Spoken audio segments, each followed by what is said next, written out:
হ্যাঁ, আরে ম্যামের পার্সের ভিতরে এটা কি রেখেছে? হ্যাঁ, ললিপপ। ম্যাম তো সবসময় আমার জন্য গিফট নিয়ে আসে, তো এটাও মনে হয় আমার জন্য নিয়ে এসেছে। বন্ধুদেরকেও খাওয়াই। এই নাও বন্ধুরা, আমি তোমাদের জন্য ললিপপ নিয়ে এসেছি। এই নাও, তুমিও নাও। এই নাও, তুমিও নাও।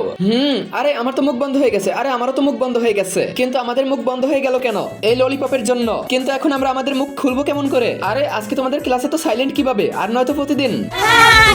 তো আজকে তোমরা তো সাইলেন্ট কেন?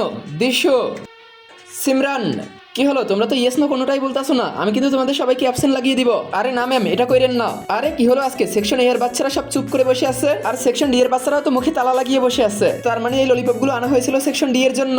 এবার তো আমাদের স্কুল ডিসিপ্লিনের দিক দিয়ে নাম্বার 1 হবে। আর এখন যদি কোনো কথাই না বলে, তাহলে পড়ালেখায় তো একদম 0 আসবে, 0। কিন্তু মালি ভাইয়া চুপ কেন? ওনাকেও ললিপপ খাইয়েছি। তোমরা সবাই আমার সাথে প্র্যাঙ্ক করতেছো না?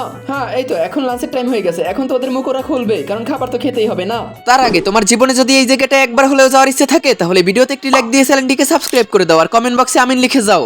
জিন্দা লাশ হয়ে গেলাম আমরা। আরে বাচ্চারা তো মুখই খুলতেছে না। বাচ্চারা তোমরা আবার আমার ললিপপ গুলো খাও নাই তো? তো এতক্ষণ বলো নাই কেন সেটা?